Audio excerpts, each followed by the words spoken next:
Atos dos Apóstolos, capítulo de número 2, verso 42. Provavelmente a gente vai ficar só aí. Atos 2, 42.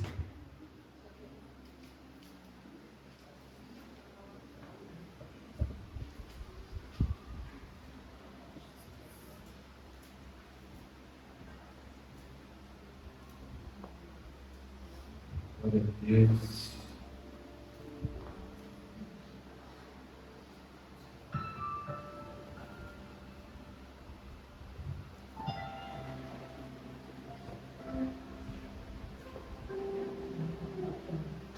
Vou tentar segurar aqui, tá?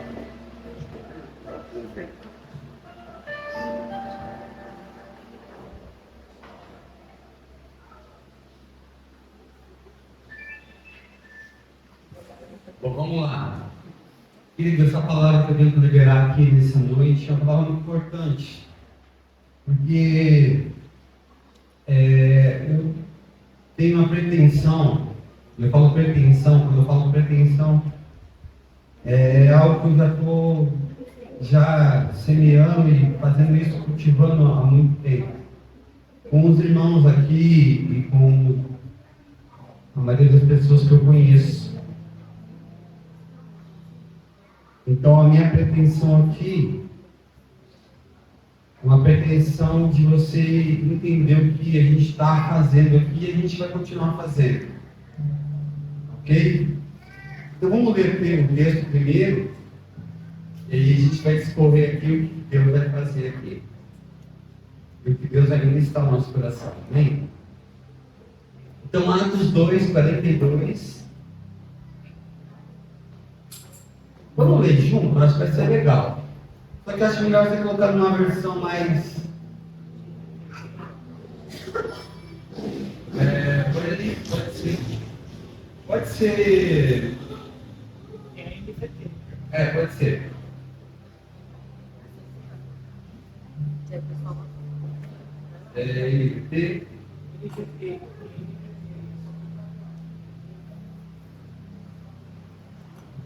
Acho que vai ser legal a gente... Tá, pode ser. Vamos ler junto? Vamos ler junto aqui? A gente olha aqui depois da sua versão aí. A minha, por exemplo, está um pouquinho diferente. Só a primeira parte. Mas acho que é legal a gente ler junto, tá bom? Vamos lá? 3, 2, 1.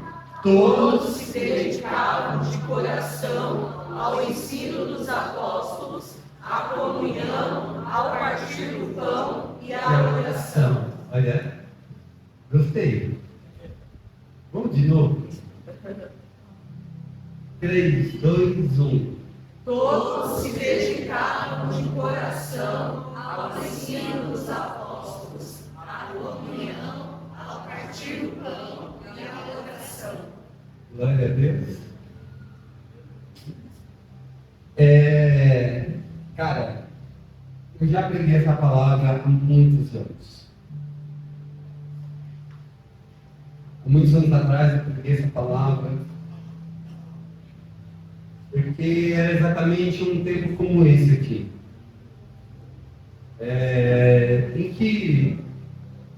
Um tempo em que as pessoas, os irmãos, a igreja,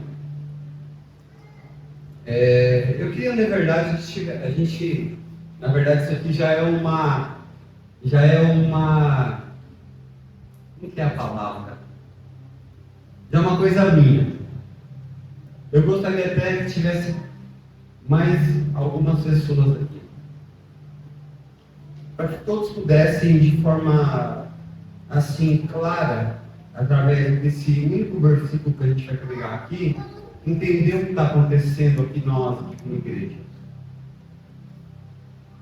A vez que eu preguei esse versículo, ou essa palavra, foi uma vez que nós estávamos em Curitiba ainda, e o que acontecia lá? O Senhor estava fazendo um grande avivamento em nós. A Zoe, o Azar era pequena ainda, a Zoe acho que tinha uns 5 anos, 6, né? 5 para 6. E o Azaf também 10 anos ali e tal. Só que Deus estava, a gente estava ministrando a palavra e tal, nas reuniões, tudo, mas o Senhor estava fazendo muito mais em nós do que na igreja. E a gente compreendeu que o Senhor estava fazendo mais em nós do que na igreja. Quando o Senhor, vamos dizer assim, não que Ele tenha terminado de fazer em nós, Ele fez a gente entender o que Ele queria. Depois que a gente entendeu o que Deus queria, que não era sobre pessoas, que era sobre nós primeiro, depois, lá na frente, as pessoas, a gente entendeu que a gente ficou mais tranquilo, ficou mais leve, porque a nossa frustração com relação às pessoas era muito grande em alguns momentos. Principalmente no momento em que você mais precisa, e você não tem as pessoas, você vai ter só Deus. Então talvez alguém olhe pra gente assim e fala, poxa, eles não são tão velhos, né? Velhos experientes. Mas a gente já teve muita experiência com Deus, eu sei que isso foi um treinamento da parte de Deus, para exatamente a gente estar aqui, ou daqui 5 anos, eu não sei se eu vou estar aqui, daqui 10 anos também, não sei nem se você vai estar aqui. Mas, ainda que eu não esteja aqui, nem você, que aqui pelo menos continue uma igreja, né? Quando eu falo aqui, é essa cidade, amém? Amém. Pode dizer amém? Amém. Glória a Deus. A gente passou aqui subindo aqui, hoje eu vim numa mão diferente. A gente subiu aqui o bairro aqui, né? Aí tem um galpãozão ali, eu falei assim, alguém passou nesse prédio, eu falei assim, um dia pode ser a comunidade de vida, né? Pode ou não pode, irmãos? Pode ser um galpão para caber 500 pessoas, 1000 pessoas. A gente não sabe, mas o que eu sei naquele dia que eu preguei essa palavra, foi um momento muito chave na igreja. Por quê? Foi um momento um pouco antes de eu ir embora. Eu não vou embora, tá, irmãos? Calma. Mas assim, eu precisei liberar essa palavra porque os irmãos entenderem, a igreja entender que a igreja, ela tem pilares. Uma igreja prevalecente, ela tem pilares. O que são os pilares? São as bases de sustentação dessa igreja. Por exemplo, a gente vê que esse prédio aqui está sustentado por essa viga aqui, mais aquela ali.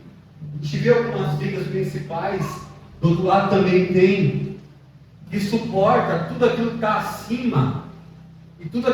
E ela vai, ninguém olha em si o chão, mas as pessoas olham os pilares para ver se pode, né, se tem condição de se construir em cima disso aqui.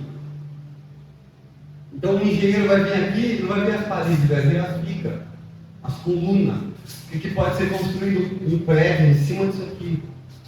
E aí o aval do engenheiro vai determinar se sim ou não. Se os pilares forem fracos, não vai ser possível construir nada em cima. Tem construtores aqui, tem gente que constrói casa, sabe o que eu estou falando. Também não precisa nem ser muito inteligente para saber que precisa ter uma coluna firme, um pilar forte. E naquele tempo, o que estava acontecendo? Eu acredito que o Senhor estava ministrando, a gente estava passando um processo também familiar, direção de Deus, é uma coisa bem louca de tentar explicar isso, mas de modo geral era já o Senhor dizendo para a igreja, para os que estavam ali reunidos, olha, esses pilares aqui são importantes. No versículo 42 de Atos 2, a Bíblia vai dar, aqui nessa carta, 4 pilares, que são os principais pilares da igreja. É como uma mesa. Quem tem mesa aqui na sua casa que tem 4 pernas aqui? Eu tenho lá. Se você tirar uma perna, ela continua de pé? Não continua de pé. Ela vai cair, ela vai tombar. Então, a igreja, ela precisa ter esses 4 pilares bem fortes. Então, vamos lá, deixa eu dizer algo para você. Também existe algo seguinte: se nós queremos avançar para um outro nível, ou crescer,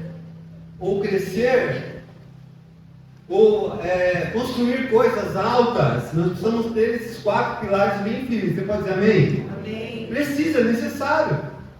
Se tiver um mais ou menos, o que vai acontecer? A gente vai construir algo, o que vai acontecer? Vai cair.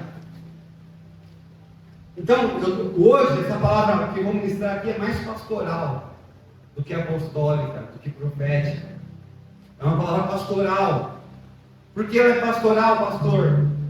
Porque ela tem o intuito de direcionar cada irmão aqui, cada pessoa aqui, e você entender que você faz parte, talvez de um pilar, talvez de outro, talvez dos 4 pilares que essa igreja oferece para você entrar e se firmar nesse lugar.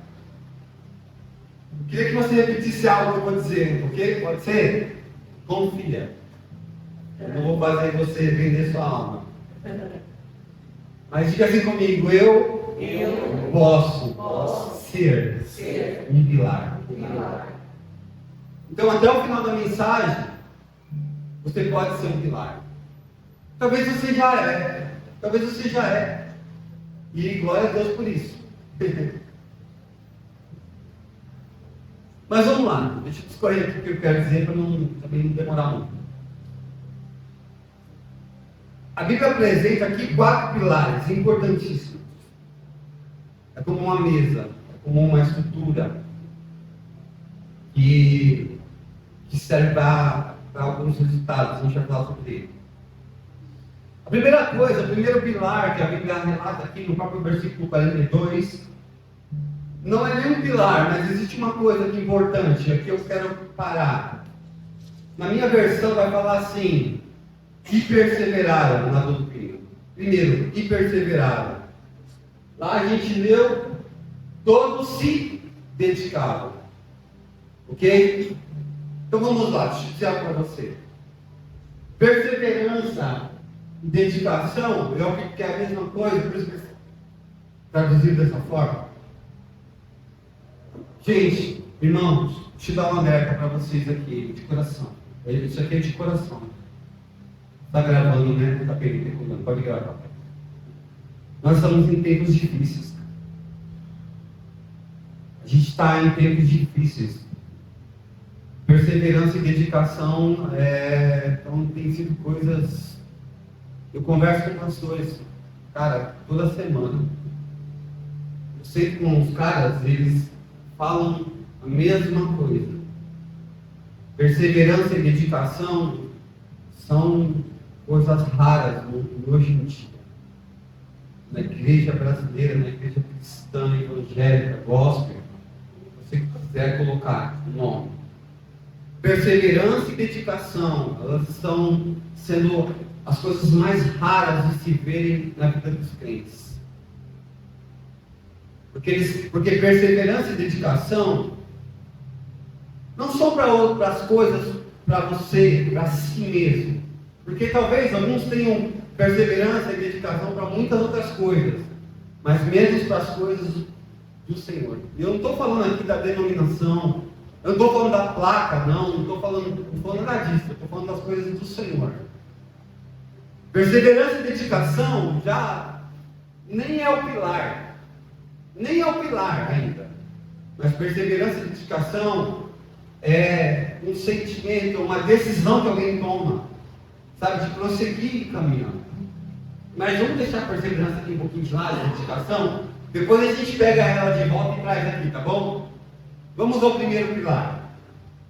O primeiro pilar é: perseveravam na doutrina. Pode assustar aqui essa palavra doutrina para muita gente aqui. E quando se fala doutrina, para quem é meio raiz, aqui tem uns raízes aqui, não tem raiz? Dá um glória aí. Glória a Deus. Os raízes. Os raízes. Aqui sabe o que eu estou falando? Doutrina, no meu tempo, por exemplo. No meu tempo. Doutrina era uma palavra pesada. Porque doutrina é tipo, essa irmã tem que usar saia.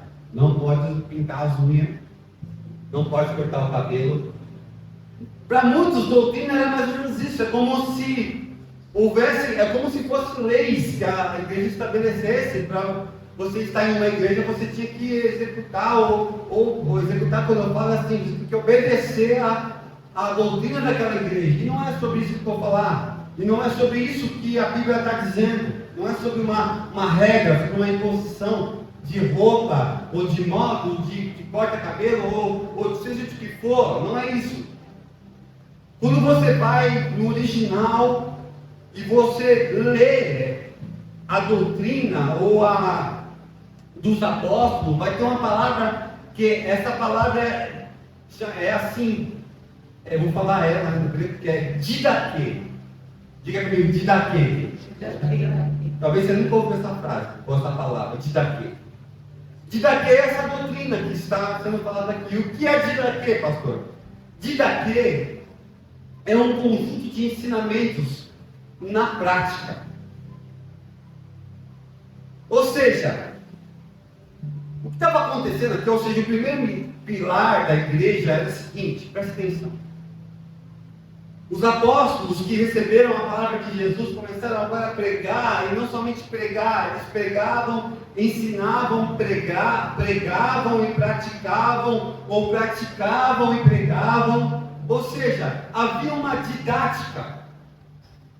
Então a palavra didaquê vem de didática, ou seja, eu ensino, mas eu pratico. Eu ensino, mas eu pratico e eu também ensino. Então preste atenção. Vou pegar a palavra aqui, perseverança e dedicação. É como se aquela igreja de Atos dos Apóstolos ouvissem a palavra sendo pregada e automaticamente eles começavam a praticar o que estava sendo pregado. Ou seja, o primeiro pilar da igreja, o primeiro é o didaquê. É a doutrina dos apóstolos. A doutrina dos apóstolos, Abraão, era: faz o que eu faço, porque eu imitei a Cristo e agora você pode fazer o que eu faço. E a igreja respondia positivamente, eles praticavam aquilo que ouviam. De novo, a perseverança. Vem cá, perseverança. Vem cá. Irmãos, nós precisamos perseverar em ouvir aqui nós estamos ouvindo. A palavra que nós temos ouvido pregar aqui neste lugar, a palavra que nós estamos lendo, nós precisamos perseverar, nós precisamos se dedicar em ouvir a palavra e não ser meros ouvintes da palavra de Deus, mas sim praticantes dela. Alguns anos atrás, eu até pregava mais de forma que, sabe, teológica, tal, e aquela coisa, batidão, com homilética, ou hermenêutica, né? Estou brincando. E aí eu pregava dessa forma, mas o Espírito Santo falou comigo: você não vai pregar assim. Você vai pregar de uma forma que a igreja entenda e eles comecem a praticar na reunião mesmo. Prega dessa forma, prega assim, prega do teu jeito. Prega de que forma eles possam entender a palavra que você está falando e eles possam já praticar no ambiente ali e sair daquele ambiente e começar a falar, a fazer aquilo que eu te usei para falar através da minha palavra. Essa perseverança, essa dedicação que nós ainda precisamos ter, irmãos, e não sermos somente ouvintes só, nós ouvimos muito. A gente ouviu tanta pregação, a gente ouviu tanta ministração, a gente foi em tanta conferência, a gente viu tanto YouTube, a gente viu tanta gente famosa na internet, a gente ouviu e não praticou nada daquilo que a gente ouviu. Quantos mais aqui? Não, peraí, cara. Esse cara aqui que está falando aqui nessa noite aqui, eu estou embutido nesse pacote. Quantos livros eu li, cara, eu tenho um livro lá, cara, que já faz 2 anos que está parado na gaveta lá, porque é o seguinte, esse livro assim, ele até minha esposa briga comigo, porque eu não continuo ele, porque ele é mais ou menos assim, só vou explicar. Ele vai falar assim, 40 dias para mudar a sua vida, ok? O autor. Alguém está rindo aí por quê? Não é para rir. E aí, eu comecei a ler empolgado, falei, não, vou mudar minha vida. Eu vou mudar ela, daí tal, começar a... Aí é legal o começo, né? O autor do livro, ele foi bacana, ele foi dando uma instrução, só que chegou na 10ª página e ele falou assim, ó, enquanto você não resolver tudo que você leu, não continue o livro. Aí eu parei. Toda vez que eu volto, eu chego na página 10, eu paro lá, olho lá, ele fala assim, você já resolveu as questões que eu falei até agora? A capa do livro era 40 dias para mudar a sua vida, mas já faz 2 anos que eu não consegui resolver os últimos 10 capítulos. Porque ele coloca algumas exigências lá que todo cristão deveria praticar, fazer, e trabalhar, para depois querer ver a sua vida mudada. Eu falei, eu não vou continuar esse livro enquanto eu não resolver os 10 capítulos anteriores. Alguém está me entendendo aqui? Eu não sou um relaxado, eu até falei com minha esposa, assim, olha, eu estou na página 10, ela falou assim, você não vai terminar esse livro? Eu falei assim, não dá. Não dá, porque o autor ele vai falar lá, você já terminou de resolver? Eu não resolvi ainda.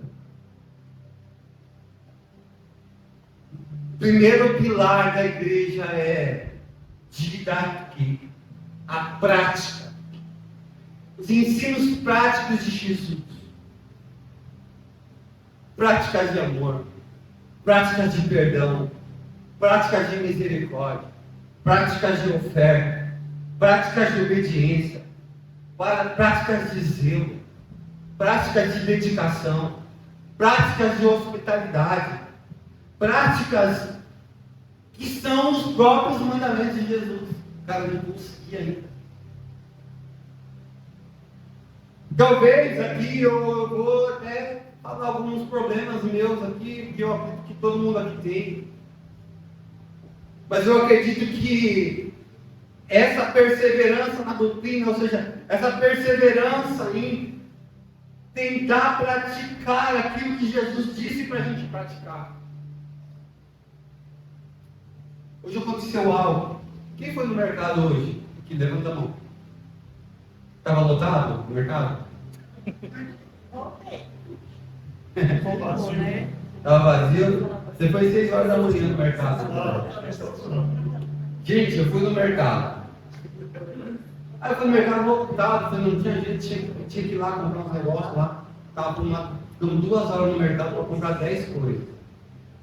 Então eu estava na fila, demorando, tinha que correr. Eu estou na fila com a minha esposa, eu e ela, e tal, e atrás de mim tinha uma pessoa com dois itens. Eu estava lá com 20, né? 20. Eu estava segurando 2 itens, né? E eu estava chegando perto do caixa. Quando eu cheguei perto do caixa, eu falei assim, acho que eu vou deixar esse cara passar com 2 peças de... A minha esposa, de jeito nenhum. Tô atrasada. Falei, amor, deixa passar. Não, tô com pressa, eu preciso ir embora. Eu sei, a gente estava com pressa mesmo. Ah, tá. Você tá acabando comigo hoje. Tô acabando não. Eu tô acabando não. Eu falei assim, cara, me deu uma vontade de deixar aquele cara passar? É 2 coisas, não é? É justo. O cara com uma cara feia. Estava com uma cara feia, não estava? Ainda a mulher dele. Eu falei assim, aí quando eu falei assim, eu bem, senhor, passa na frente aqui. Ele deu um sorriso para mim. Obrigado. Aí ele foi lá, pagou, a esposa dele olhou para mim e para minha esposa, muito obrigado, Deus abençoe, obrigado. Viu, foi embora. Eu já comecei a contar as compras ali. Eu estou falando de um exemplo bem simples que aconteceu hoje de manhã. Não tem a ver com a minha esposa. Eu estou falando da situação. Eu estou falando do lugar. Eu estou falando nas práticas de Jesus. Você consegue uma atitude. É um pilar que você está erguendo, você está construindo. Eu estou falando, irmãos, existem várias, dezenas de situações que você pode mudar a situação de um lugar, de uma coisa, de uma situação, de uma casa, de um lar, de um ambiente, somente com uma atitude sua que revela aquilo que você recebeu. Quantos aqui já pediram perdão por algo que você estava certo? Sabe aquele negócio que você está certo? E aí, às vezes, você não quer ser esse pilar aqui de didaquê, da prática, da doutrina dos apóstolos.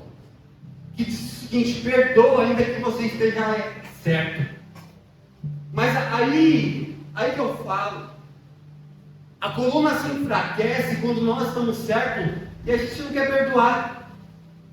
A gente não quer liberar o fulano, a gente não quer praticar. gente não quer praticar isso, a gente não quer se submeter. Eu fiz isso esses dias atrás. Marquei, eu estava certo, eu falei, vou lá. Todo mundo falou assim, você está louco? Você vai lá fazer o quê? Eu vou lá, estou tudo certo, está tudo bem. Não, vai te escorraçar, vai xingar você, eu não quero saber. Vou praticar o que Jesus disse para mim praticar. Eu vou fortalecer essa coluna, esse pilar dessa igreja. Eu vou ser esse. Irmão, foi lindo demais.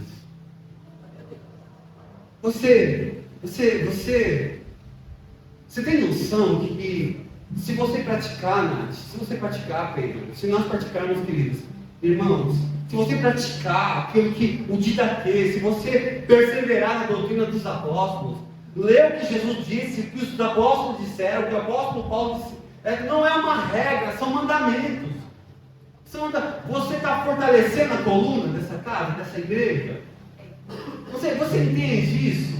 Você entende que quando você obedece, quando você tem hospitalidade, quando você tem zelo pela obra de Deus, quando você tem amor pelo perdido, quando você tem misericórdia do cara lá que está ferrado na vida, você está fortalecendo a igreja? Sim. Quando você dá um abraço no mendigo na rua, ontem eu estava aqui, chegou um cara aqui chapado, quase beijei ele. Quase que não perceberei muito.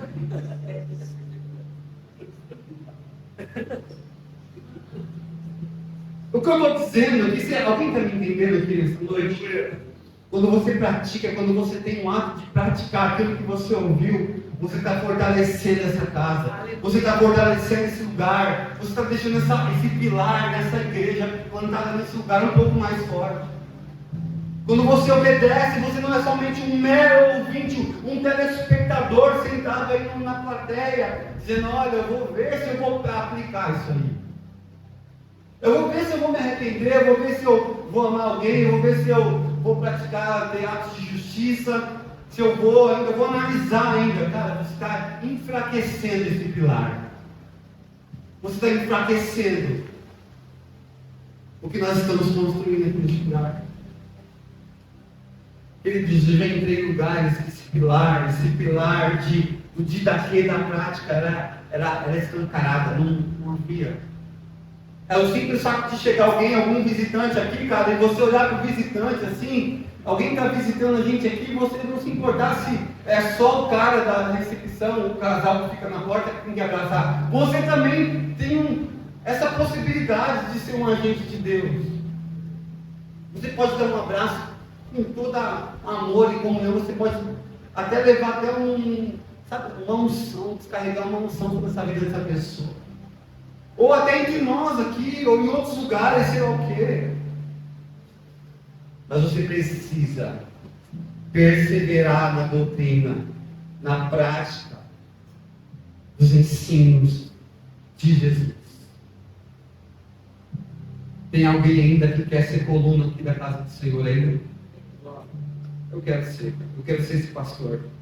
Eu quero ser esse pastor que está pronto para fortalecer essa primeira coluna. A doutrina dos apóstolos. Poderia falar mais aqui, mas já vamos para a segunda coluna, que é a comunhão. E comunhão não é o churrasco. Também. Comunhão não é só a pizza que você pede, vocês comem, bebem. Não. Não é só isso. Isso é muito bom. Todo crente gosta disso. O crente ama isso, na verdade. Mas a comunhão, ela vem carregada também no grego. Se perseverar na doutrina é Didaquê, comunhão é koinonia. E koinonia, essa palavra significa andar junto. Tudo bem que andar junto vai ter comida, vai ter bebida. Mas andar junto é algo muito importante também. A koinonia ou a comunhão, ela tem a ver com uma palavra também que a gente é muito O português gosta disso. O português, quando fala língua portuguesa, é a famosa amizade. Ou a irmandade, como a gente fala aqui. A gente fala, ô irmão, ô irmã, tal. Mas como nós chamamos às vezes o nosso irmão, eu chamo o Fernando de irmão, a Brenda de irmã, e essa palavra parece que fica meio vaga de vez em quando, não é? Porque na verdade, quem é irmão aqui é a Raíssa e a Thalita. A Thalita e a Raíssa. A Ju e a Fernanda. Quem tem mais? Vocês duas são irmãs. A Loide e a Nath. O Pedro e a Ana. Eles são irmãos. Irmãos mesmo. São irmãos. E aí, mana? Mas nós, pastor, tanto às vezes falar, porque isso se tornou uma rotina, se tornou algo normal entre nós. Falarmos irmãos e irmãs. E essa palavra ficou vaga, ela ficou como se fosse assim, algo afetivo, algo bacana. Nós somos irmãos. Mas não pise na bola comigo, senão você não vai ser mais minha irmã ou meu irmão. E eu vou falar nesse meio, né? Mas é muito esquisito. Mas nesse lugar que nós estamos, ser irmãos para nós ficou meio que tipo algo superficial. Ou melhor, está superficial. Talvez alguns aqui tenham um pouquinho mais de intimidade um com o outro. Mas essa palavra, comunhão, ou amizade, ou andar junto, essa associação, sabe? Ela inclui algo muito importante que a gente está deixando passar. É como uma torneira aberta e a água descendo e indo ralo abaixo. Está acontecendo um desperdício entre nós. Sabe qual é? E eu falo de mim, tá? Eu estou falando de mim agora. A torneira da comunhão está aberta. Só que a gente precisa colocar um tampão ali para pelo menos encher um pouquinho de água para soltar de uma vez. Sabe por quê? Porque o que está acontecendo? Essa comunhão, ela fala de uma participação nos sentimentos pessoais. Essa comunhão que está sendo falada aqui em Atos 2:42, sabe? É um momento, na verdade, em que a gente precisa ter tipo assim, uma irmã com um irmã, um irmão com outro irmão, os casais aqui, talvez as irmãs que são solteiras, as viúvas aqui, ter contato umas com as outras, sabe? Tomar um café junto, um chazinho da tarde, sabe? Os casais aqui marcar um horário, vai vir aqui em casa aqui tomar um café, sabe? A gente marcar, a gente provocar, a gente precisa provocar a comunhão. A gente precisa se provocar entre nós. Eu preciso provocar vocês podem me provocar que eu deixo. Esses dias eu fiquei bravo porque alguém veio me cobrar, a gente não tem tempo junto. Eu falei, não tem tempo junto, por que você não quer? Eu quero ter contato com você, mas toda vez que eu te procuro, você está na correria, você está trabalhando, você está viajando. Eu falei, cara, eu não consigo, como que eu vou saber? Você precisa provocar a comunhão. É esse momento em que a gente gera relacionamento, gera aliança, a gente conta história, a gente divide os nossos testemunhos.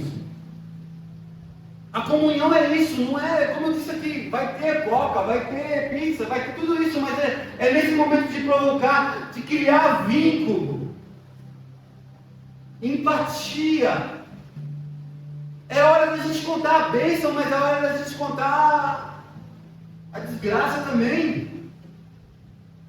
Sim ou não, igreja? Porque, irmão, eu sou do tempo que as pessoas iam na casa dos outros, eu abri o álbum de foto. Quem é desse tempo aí? Alguém chegava em casa e falava, eu vou buscar o álbum de foto do meu casamento, da lua de mel, e colocava lá, irmão, a gente gastava umas 3, 4 horas lá. Hoje não tem mais isso. Você quer ver minha vida? Entra no Instagram, @WeinerMordes.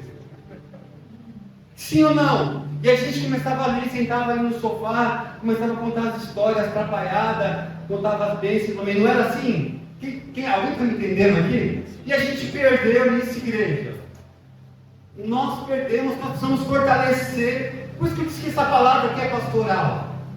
Eu preciso fortalecer, querido. Pega o telefone da irmã lá no grupo. Eu preciso visitar o Ivanir. Né? Vou levar lá os jovens lá, os gafanhotos. Devorador, migrador, destruidor.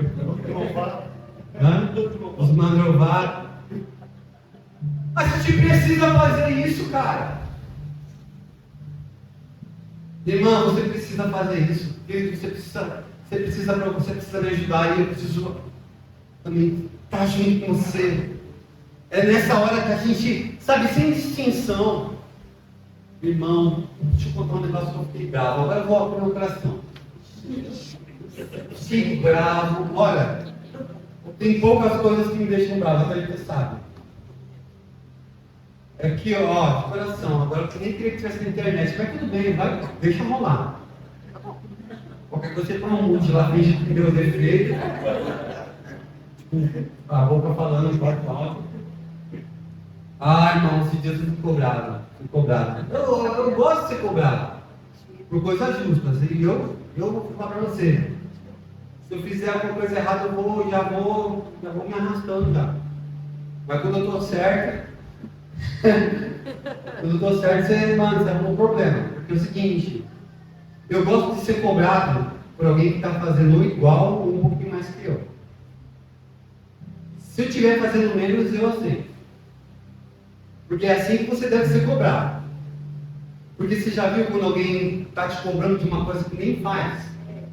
Ah, irmão, meu Deus, mexe comigo, não mexe comigo não. Eu aceito ser cobrado, com certeza, irmão, você pode me cobrar. Estou falando de público agora. Me cobra. Minha esposa me cobra todo dia. Porque ela está fazendo mais que eu. Aí eu falo, você está certo. Tem que corrigir mesmo. Eu fui cobrado, falando, pastor, você fica visitando as pessoas aí, olha só o que eu ouvi. Eu ouvi, cara. Você visita quem tem dinheiro, quem dá oferta mais, mano, aí mexeu comigo. Irmão, você não sabe como eu fiquei. Que vermelha, a Thalita já bateu em mim, ela falou assim, o que aconteceu? Eu vi isso, ela, o quê? Irmão, eu tive que responder esse cara. Eu tive que responder esse cara. Eu visito quem é dizimista, quem não é, quem é crente, quem não é crente. Você não está entendendo, cara. Não é sobre valores, não é sobre quem é mais, quem é menos. Não tem distinção aqui, meu irmão. Você está enganado. Eu cheguei mais voando, assim, com 2 pés assim, joguei longe. Você está enganado. Eu não vou nem falar para vocês o que eu falei. Porque era uma mentira. Era uma... Existia em verdade? Se não tiver, eu inventei agora, velho. Meu Deus.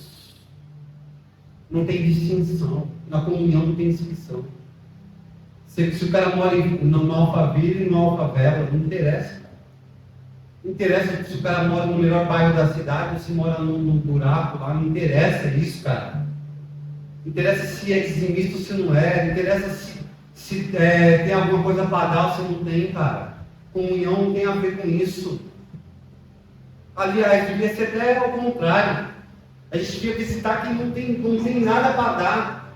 Quem não mora no pior lugar. Se você tem alguma coisa ainda, né? Ou, para impressionar, sabe o que acontece? Você que não tem nada, visitar quem tem.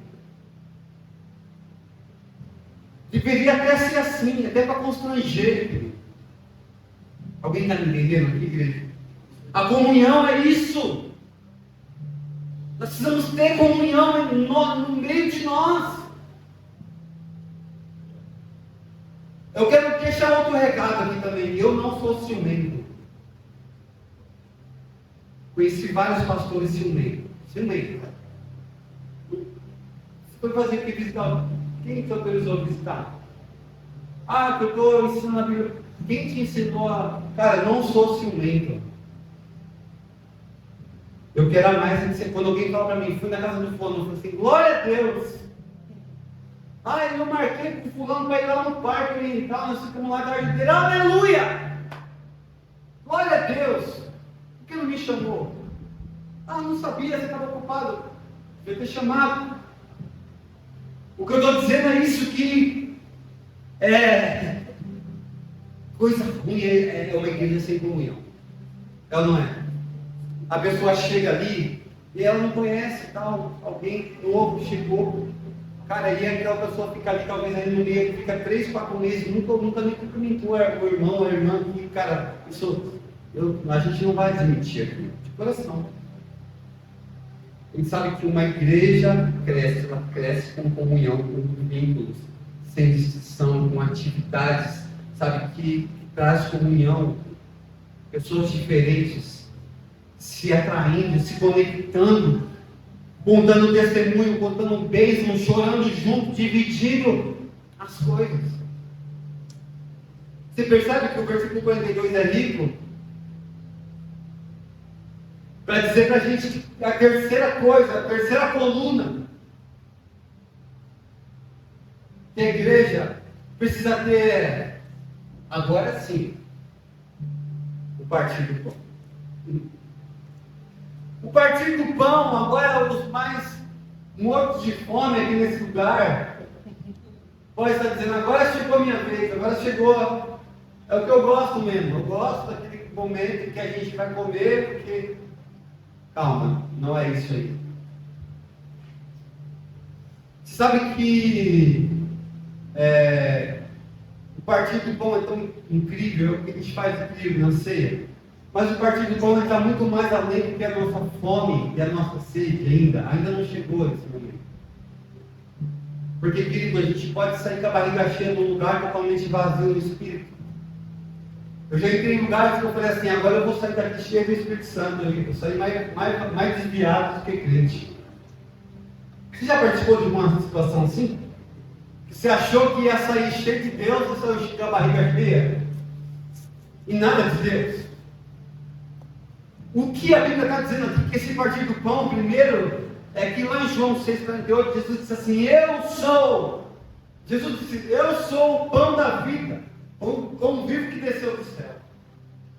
Teve um momento ali em que Jesus estava com eles, os discípulos ainda, e falou assim, olha, quem não comer de mim, não beber de mim, não vai ter parte comigo. Poxa, os caras se assustaram, porque eles acharam até que era um discurso de canibal. Porque eles não estavam entendendo muito bem o que era isso. E é verdade mesmo, quando você vai estudar, os discípulos acharam que eles iam fazer algum tipo de rito de canibalismo. Eles acharam que ia ser o corpo mesmo. Mas o corpo era o pão, o corpo era o próprio Deus, o corpo era a própria palavra. Sim, irmãos. Partir do pão é o termo usado, sabe para quê? Compartilhar a palavra no meio de nós. Compartilhar a palavra nas casas, nas reuniões, porque a gente pode até ter comunhão, mas se a gente não tiver compartilhando algo de Deus, irmão, esquece, não tem comunhão e não tem partir do pão. Eu vou tentar explicar melhor isso aqui. Alguém, tipo assim, a gente já fez isso aqui entre família, mas não tem como. Deixa eu contar para vocês isso aqui. Quando a gente viaja junto, a gente fala assim, a gente vai entrar dentro do carro e fala, ó gente, a gente não vai falar nada de Bíblia, tá? A gente combina. Porque a Bíblia o ano inteiro, é palavra de Deus, é poder de Deus. Antes da gente sair para a viagem, a gente fala nada de Bíblia, mas a pior coisa que a gente fala é isso aí. Porque a gente entra no carro, já bota um louvor da Cassiane e começa a falar das coisas de Deus. Aí chega no lugar, glória a Deus, chegamos, vamos para a praia, pega a barraca, pega as marmitas, pega as farofas. Daí quando chega na praia, meu Deus, que coisa linda que Deus fez. E começa a falar das coisas de Deus, e está internado, nadando. Meu Deus, olha só, Deus faz, irmão, é a pior coisa que a gente faz.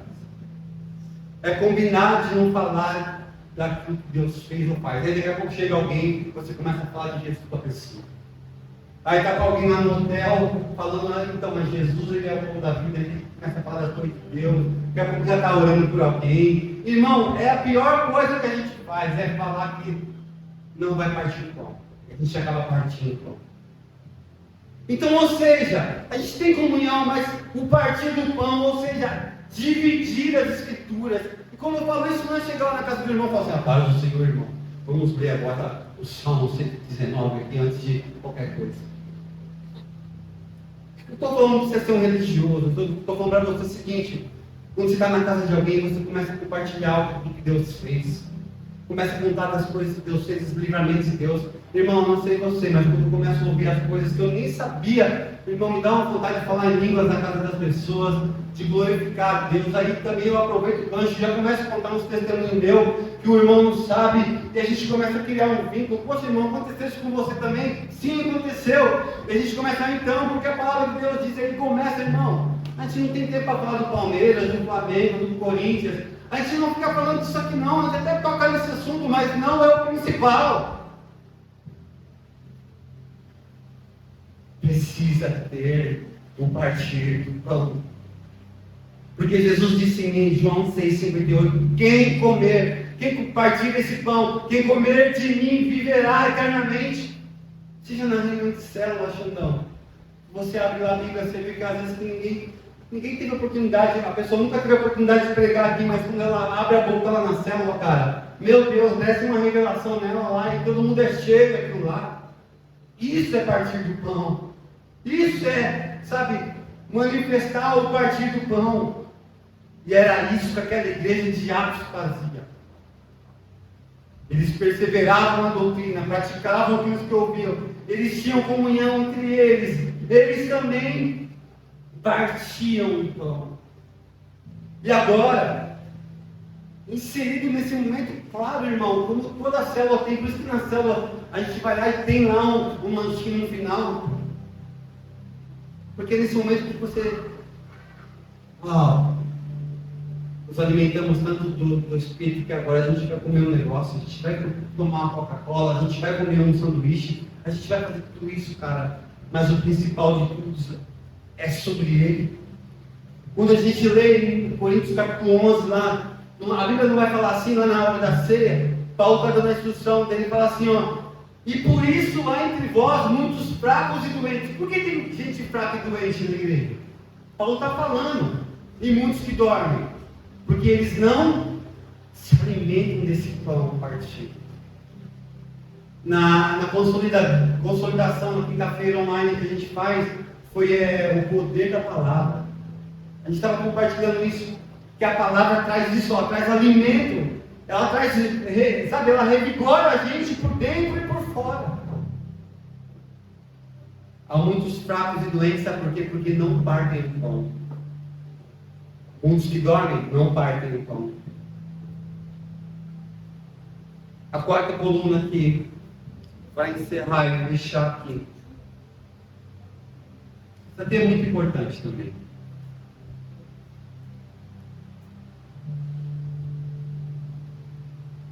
Aqui está falando, usa a palavra somente oração, mas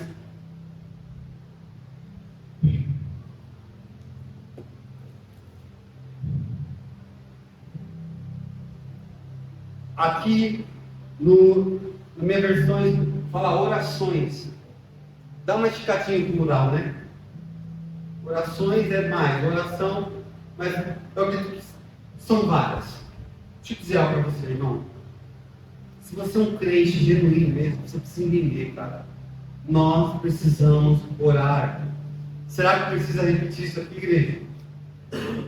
Você precisa orar.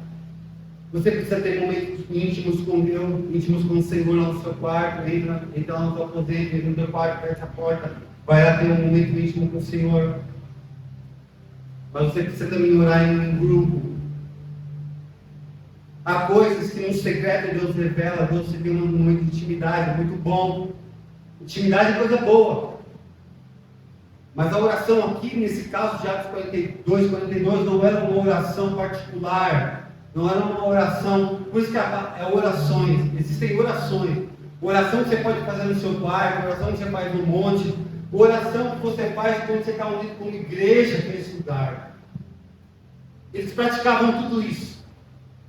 Tanto é que é um texto muito lindo. Eu queria que você colocasse para mim, por favor.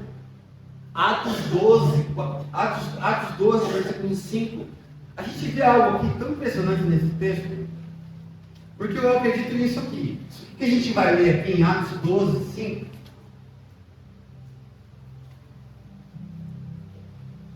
Assim Pedro estava detido no cárcere, mas a igreja orava o quê? Fervorosamente a Deus a favor dele. Continua. E aconteceu que na noite anterior ao dia em que Herodes pretendia submetê-lo ao julgamento, Pedro estava dormindo entre dois soldados com algemas presas, as duas correntes e as sentinelas guardavam o cárcere diante da porta. Subitamente surgiu um anjo do Senhor e sua luz resplandeceu na prisão. Então o anjo tocou o lado de Pedro e o fez acordar, ordenando: levanta-te depressa. E em seguida as algemas caíram dos punhos de Pedro. E o anjo continuou a orientá-lo: veste a tua roupa e as tuas calças, as sandálias. E Pedro assim o fez. E disse-lhe ainda o anjo: põe a tua capa e segue-me. Vai lá. Ao sair, Pedro o seguiu, mesmo sem saber se o que estava acontecendo por meio do anjo era de fato real, pois lhe parecia fruto de uma visão. Todavia passaram a primeira e a segunda sentinela e chegaram ao portão de ferro que dava acesso à cidade, e este se abriu por si mesmo para eles e passaram. E tendo saído, caminharam ao longo de uma rua, e de repente o anjo se afastou dele. Cara, você vai continuar esse texto lá, você vai ver que Pedro chega até o lugar onde a igreja estava orando e bate na porta. Aí uma menina vai lá na porta e abre e olha. Ela fala assim: quem é você? Ele fala: sou eu, Pedro. Aí ela não acreditou, ela fechou. E voltou lá para o pessoal que estava orando, falando em línguas de mistério, o povo caindo. Ela falou assim: olha, Pedro está na porta. Alguém falou assim: cala a boca, menina, vamos continuar orando. Fica quieta, volta a orar aqui. Não, mas é Pedro que está lá. Irmãos, famílias, cada indivíduo por estudar. Se nós fizermos os nossos pedidos de oração, e não é vergonha não, tá? Deixa eu dizer algo para você: está desempregado? Pede oração. Está com o casamento uma bagunça? Pede oração. Está pensando em desviar? Pede oração. Está acorrentado no pecado? Pede oração. Está fraco na fé? Pede oração.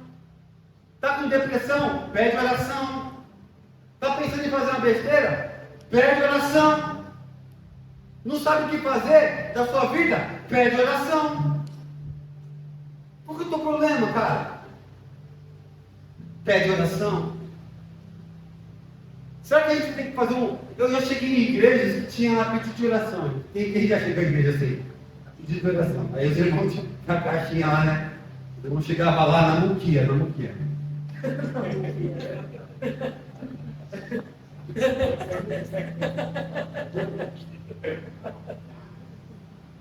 Porque era feio pedir oração. Tinha os pedidos anônimos, já viu isso aí? Pedido anônimo. O irmão está pedindo aqui para libertar ele do pecado, que está amarrado aqui. Mas quem é? Não tem. Vamos orar por esse irmão. Deus sabe quem é. Deus sabe quem é. Deus vai cuidar desse irmão aí. Não, você não está me entendendo, igreja. Não era isso que acontecia. O negócio tinha nome. A pessoa tinha nome. Nesse caso aqui, o nome dele era Pedro. O nome desse cara aqui era Pedro. Ele estava em um lugar. Ele estava necessitado de alguma coisa. Tinha algo que ele estava precisando. E a igreja orava fervorosamente. Aleluia. A gente entendeu tudo errado, cara. A gente faz tudo de oração, vem 5 negros. O resto está tudo em casa dormindo, assistindo Netflix. Não vem porque está com preguiça. E está precisando de oração. Aí ele manda um recado: olhem por mim, igreja. Não, tá certo. Eu acho que não, tá certo. Se você não consegue orar mesmo, peça, mas peça claro. Peça de forma clara, e sincera e objetiva para alguém. Por favor, cara. Eu já falei aqui, cara, se um dia tiver precisando de oração, você é o primeiro a dobrar o joelho aqui, irmão. Vocês botam a mão na minha cabeça aqui, por favor. O dia que eu estiver pensando em desviar, falar assim, igreja, ora por mim, eu não vou hesitar, eu não vou ficar aqui medindo, não, ou achar um apóstolo aí, um cara famosão aí para ir atrás. Não, cara, eu vou confiar no que vocês estão orando. Eu vou acreditar no que a igreja está orando, irmão. Eu passei por esse momento, igreja. Eu sei o que é ser, eu sou uma resposta, o Senhor enviou uma resposta para a minha vida, através de uma igreja que orou vergonhosamente pela minha vida.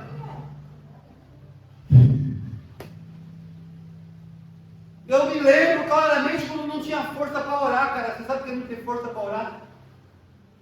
Eu falei assim, eu não vou orar não, não estou com força não, estou com fé.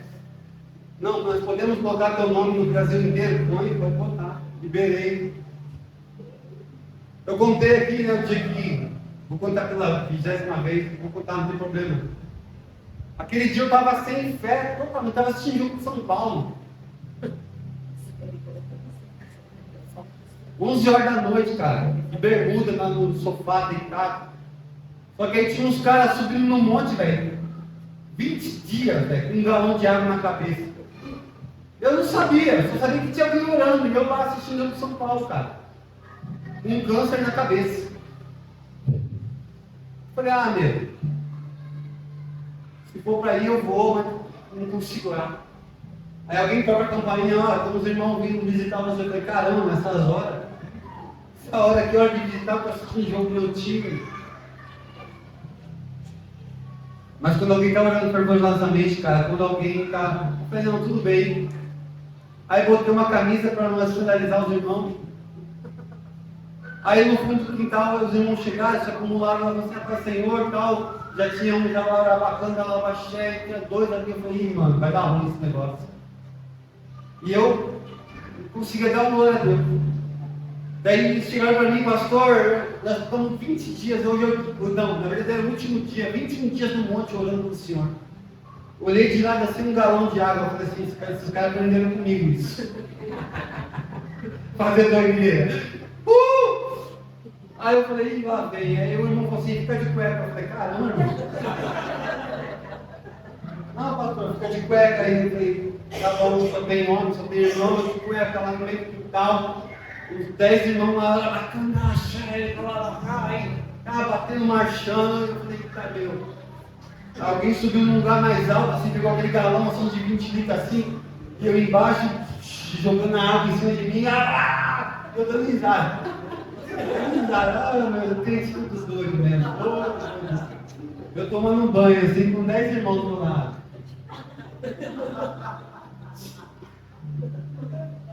Falei assim, o Espírito Santo falou assim, não duvida da fé deles não, foi tá bom.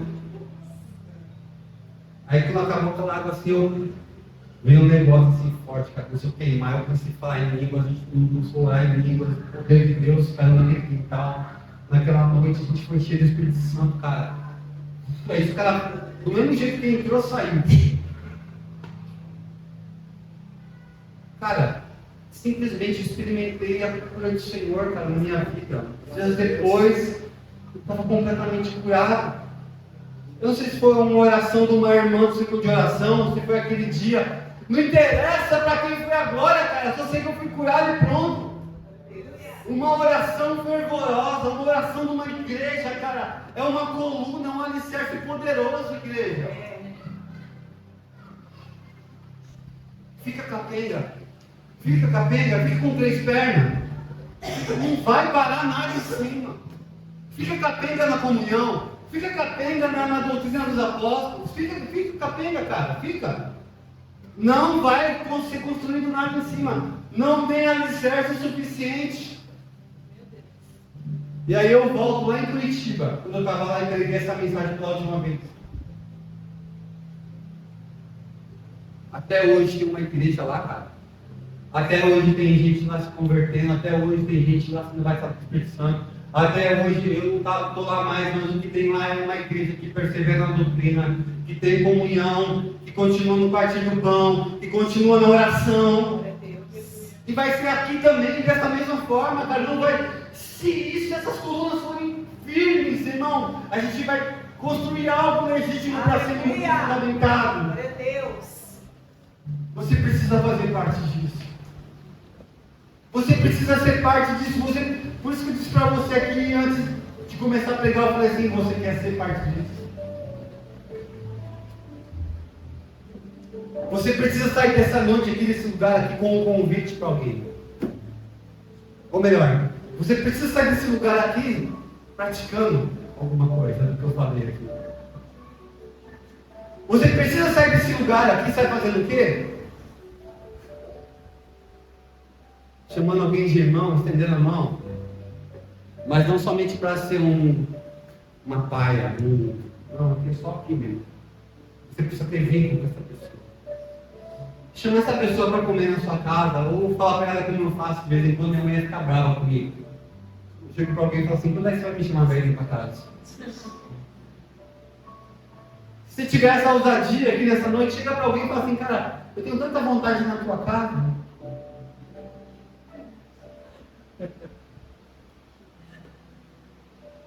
Por que você não me chama? Eu tenho tanta vontade. Eu quero contar para você dos meus planos. Faz cara de gatinho, tipo gato de bota para ela, mas faça alguma coisa aqui. Se você estiver vendo alguém aqui que está meio balançado, que faz tempo que não vem, chega assim na boa para ela e fala assim, ó, está acontecendo alguma coisa com você? Eu posso orar por alguma coisa para você que está precisando? Ah, irmão, se for Deus na sua vida, essa pessoa fala assim, por favor, ora por mim, ora para minha família. Ora porque eu estou num emprego que eu não estou feliz lá. Cara, ter alguém que ora por você, ter alguém que você tem um vínculo de amizade, não só é uma amizade, é uma comunhão.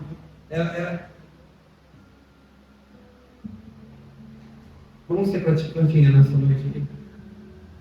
Vamos fazer dessa igreja, da comovida aqui de Ribeirão Pires, uma igreja um pouquinho mais forte. Porque eu sei que o Senhor está nos preparando, está deixando essa coluna forte. Eu vejo, sabe, meus olhos da fé, agora, sabe, eu vejo assim, sabe, essas 4 colunas fortalecidas aqui nessa igreja.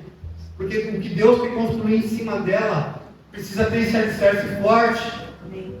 Precisa ter um alicerce poderoso, não só um aqui, mais ou menos, não, Ele quer completo. Só para finalizar aqui, só para você ter noção que esses 4 pilares, os resultados desses 4 pilares estão nos versículos seguintes. E nós vamos orar.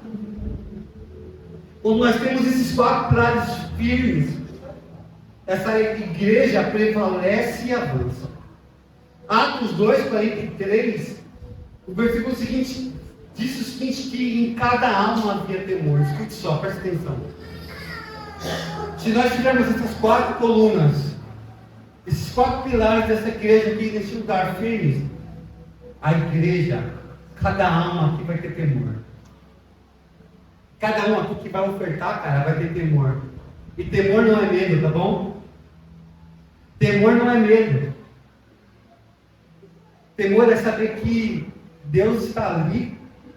E tudo que está ali está sendo consagrado ao Senhor.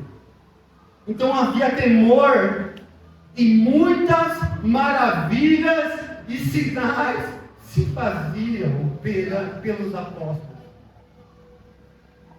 E quem é o apóstolo?